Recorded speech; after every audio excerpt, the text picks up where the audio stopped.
ते event management विषयी काहीतरी सांगत होते की यांच्याकडून शिकावं इव्हेंट मॅनेजमेंट. मान्य. पण मग महिला कलाकारांचीच का नावं येतात का? परळीला कधीच कुणी पुरुष कलाकार गेला नाही का हो कार्यक्रमाला? त्यांची नावं का नाही येत? इव्हेंटमॅनचं तुम्हाला जर एक उदाहरण द्यायचं आहे तर पुरुष कलाकारांची नावं घ्या ना.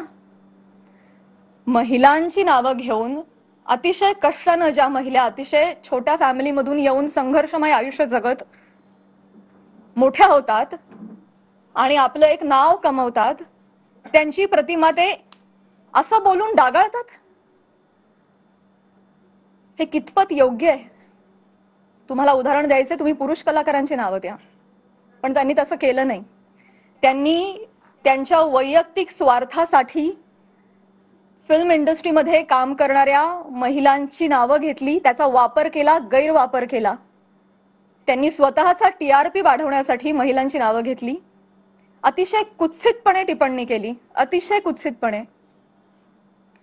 एक कलाकार म्हणून वेगवेगळ्या शहरांमध्ये जाणं,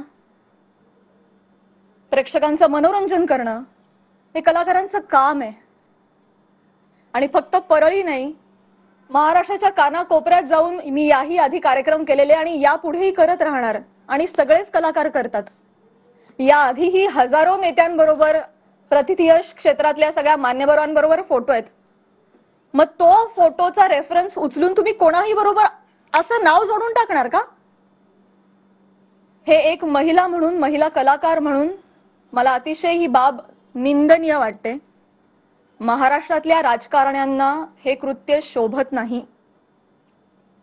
बरं, ते जे बोललेत ते इतकं कुत्सित आहे. अच्छा, त्या पण येतात का परळीला? अच्छा अच्छा. कोणाला जर नवा चित्रपट वगैरे करायचा असेल तर परळी पॅटर्न अवलंबावा. त्यांचा जे काय जवळचा पत्ता वगैरे काय म्हणायचंय काय तुम्हाला? तुम्ही फक्त महिला कलाकारांच्या चारित्र्यावर शिंतोडे नाही उडवत आहात, महिलांच्या कर्तृत्वावर सुद्धा तुम्ही प्रश्नचिन्ह उपस्थित करताय का?